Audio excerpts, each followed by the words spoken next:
es el racismo? ¿Acaso existen las razas humanas?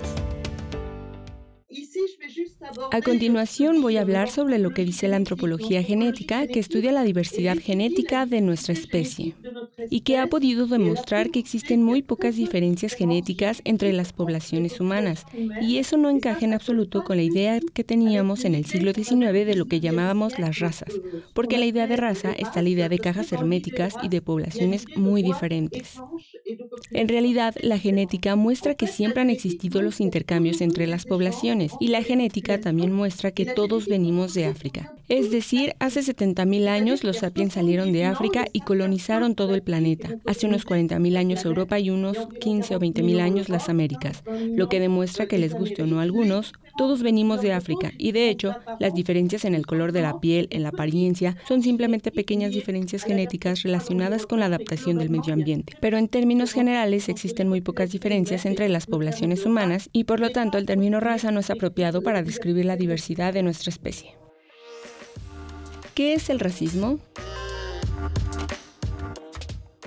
En efecto, el racismo consta de tres componentes, lo que llamamos categorización, la jerarquización y la esencialización. La categorización es el acto de poner a la gente en cajas, es decir, agrupamos a la gente en función de un carácter y los identificamos completamente con esa caja. Esta idea de clasificar existe desde el siglo XVII. Clasificamos la naturaleza, clasificamos todo y naturalmente en nuestro cerebro tenemos un proceso que nos hace clasificar.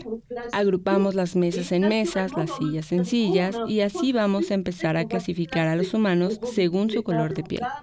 Las clasificaciones dependen de la sociedad en la que vivimos. En el siglo XVII en Europa se clasificaba a los protestantes y a los católicos, y en la época de la construcción de las razas se comenzó a clasificar en función del color de la piel. Entonces el problema de la categorización es que se pone a alguien en una caja, por lo que se dice que se le asigna una identidad, y esto entra en conflicto con la idea de la identidad múltiple, es decir, que cada individuo debe ser capaz de presentar una parte de su identidad. Pone a alguien en una caja, por lo que se dice que se le asigna una identidad, y esto entra en conflicto con la idea de la identidad múltiple, es decir, que cada individuo debe ser capaz de presentar una parte de su identidad. El segundo elemento del racismo es la jerarquización, es decir, que ciertas categorías son consideradas superiores a otras. Fue así como en los siglos XVII, XVIII y XIX fueron las categorías blancas las que se pusieron por encima de las otras categorías. El tercer elemento del racismo es lo que llamamos la esencialización, la cual considera que la esencia de un individuo se define por su categoría. Por ejemplo, en el siglo XVIII, Carlos Linneo, que fue uno de los principales clasificadores, utilizó términos que hoy nos escandalizan enormemente. El hombre blanco tiene una mente aguda, inventiva, gentil, gobernada por leyes. El hombre rojo es obstinado, alegre, libre, respetuoso de las costumbres. El hombre amarillo es altivo, tacaño, severo, gobernado por sus opiniones.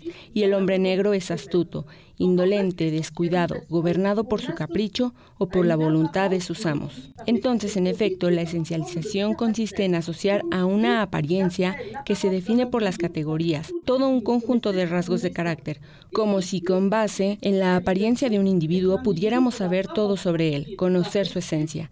Y sobre todo, esta idea de esencialización consiste en pensar en que el individuo no va a salir de ella. Entonces el racismo integra estos tres componentes: categoría, jerarquía y esencialización. Y por eso hemos dado la siguiente definición de racismo. Ser racista es considerar que las diferencias entre los individuos, ya sean físicas, culturales o morales, son hereditarias, inmutables y naturales. El racismo establece una jerarquía entre las categorías de seres humanos, que puede traducirse en la práctica, tanto a la sombra de la discriminación o llegar hasta el exterminio del otro.